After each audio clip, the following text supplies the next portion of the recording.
Shalom saudara yang terkasih dalam Kristus. Salam jumpa dalam program Tuhan adalah Gembalaku. Hari ini kita akan melihat kembali dua ayat dari Amsal 15, di mana kedua ayat ini menyoroti hubungan antara hikmat, keluarga, dan arah hidup. Amsal tidak hanya berbicara tentang benar atau salah, tetapi juga menunjukkan dampak nyata dari cara hidup seseorang terhadap orang tuanya dan masa depannya. Firman Tuhan mengajak kita untuk merenungkan apakah hidup kita sedang membanggakan orang-orang yang mengasihi kita, atau justru kehidupan setiap kita sedang melukai hati mereka. Mari kita bersama-sama membaca dari Amsal 15 ayat ke-20 dan 21. Anak yang bijak menggembirakan ayahnya, tetapi orang yang bebal menghina ibunya.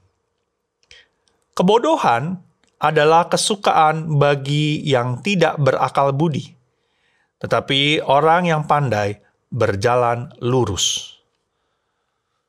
Saudara, bayangkan seorang ayah yang melihat anaknya bertumbuh menjadi orang yang bertanggung jawab, orang yang mengasihi sesama, orang yang jujur dan takut akan Tuhan. Meskipun mungkin anak ini tidak sempurna, tetapi setiap langkahnya menunjukkan bahwa ia belajar berjalan dalam hikmat. Senyum bangga dan doa syukur pasti keluar dari hati sang ayah. Tentu saudara juga akan seperti itu bila saudara memiliki anak-anak yang demikian.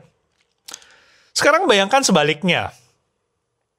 Seorang ayah yang malam-malam menangis karena anaknya terus hidup di dalam keputusan yang salah. Anak itu mungkin keras kepala, menolak nasihat, dan memilih jalan yang keliru, meskipun sudah diberitahu, sudah diperingatkan. Hatinya remuk, bukan karena dibenci, tapi karena ia melihat anaknya menghancurkan hidupnya sendiri. Amsal menggambarkan dua realitas ini. Anak yang bijak membawa sukacita, tetapi anak yang bebal membawa luka. Mari kita melihat ayat yang ke-20. Dikatakan, anak yang bijak menggembirakan ayahnya, tetapi orang yang bebal menghina ibunya. Amsal memakai kontras yang kuat. Di satu sisi ada anak yang bijak. Bijak di sini bukan hanya berbicara tentang cerdas atau pintar, tetapi juga hidup yang takut akan Tuhan dan tahu bertindak dengan benar, dengan tepat. Anak seperti ini bukan hanya akan berhasil, tetapi anak-anak seperti ini akan menjadi sumber sukacita yang sejati bagi orang tuanya. Tentu kalau kita memiliki anak yang seperti ini, anak yang bijak, tentu kita sebagai orang tua pasti senang, pasti bersyukur, pasti bangga. Kebijaksanaannya mencerminkan didikan yang ia terima dan memberi sukacita karena hidupnya punya arah yang benar. Tidak salah, orang tuanya jadi tidak khawatir, tidak takut akan masa depan dari anak ini. Tetapi sebaliknya, orang yang bebal menghina ibunya. Kata menghina di sini tidak harus diucapkan secara langsung. Kadang penghinaan itu bisa terlihat di dalam bentuk misalnya penolakan terhadap nasihat. Diberitahu, diingatkan, nggak mau tahu, nggak mau dengar. Juga hidup yang sembarangan, meskipun sudah tahu kebenarannya, sudah tahu mana yang benar, tapi dia tidak mengikutinya. Dia hidup dengan sembarangan semau dia. Atau bentuk yang lain, tidak peduli kepada hati orang tua yang mengasihinya. Anak yang hidup dalam kebodohan bukan hanya menyesatkan dirinya sendiri, tetapi bisa melukai orang tuanya secara emosi, dan juga bisa membuat masalah bagi keluarganya. Dan di ayat 21 memperluas tema ini. Mari kita melihat ayat 21. Kebodohan adalah kesukaan bagi orang yang tidak berakal budi, tetapi orang yang pandai berjalan lurus. Saudara, ini bukan hanya soal lemah akal ya, tetapi tentang pilihan untuk menikmati kebodohan, hidup tanpa arah, hidup mengikuti kesenangan sesaat, mengikuti kesenangan orang-orang yang ada di dunia ini, mengikuti apa yang dia inginkan, apa yang saya mau, tidak peduli itu benar atau salah, saya lakukan, dan menolak kebijaksanaan. Kebodohan menjadi kesulitan ketika apa?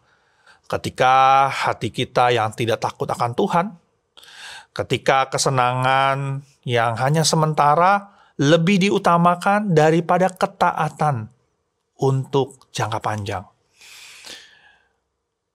Kebodohan itu akan menjadi kesukaan ketika apa? Ketika nasihat orang bijak itu dianggap membosankan. Tetapi orang yang pandai akan berjalan lurus. Ia tidak mencari popularitas, tetapi setia pada jalan yang benar, mengikuti apa yang Tuhan firmankan. Ia tahu bahwa arah hidupnya lebih penting daripada kecepatan. Dia menuju kepada arah yang benar. Ia sadar bahwa ketaatannya hari ini akan menentukan buah pada kehidupan esok hari. Dan dalam konteks Amsal, berjalan lurus artinya apa? Hidup dalam integritas, takut akan Tuhan, dan jujur di dalam tindakan. Karena itu saudara-saudara, apakah hidup setiap kita sedang menjadi kehidupan yang membawa sukacita bagi orang tua kita, atau bagi keluarga kita, atau bagi orang-orang yang membimbing setiap kita? Apakah setiap kita mencari hikmat dan berjalan lurus?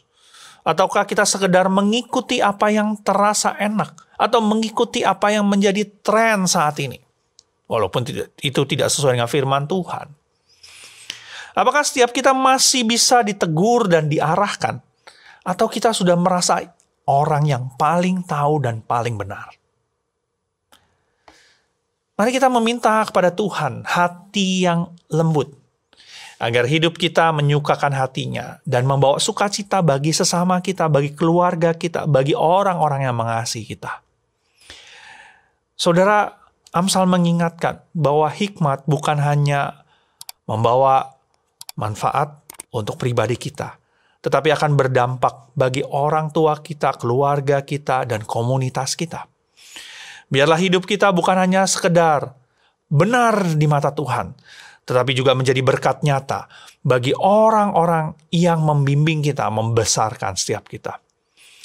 Hidup yang bijak membawa sukacita bagi hati yang mengasihi setiap kita.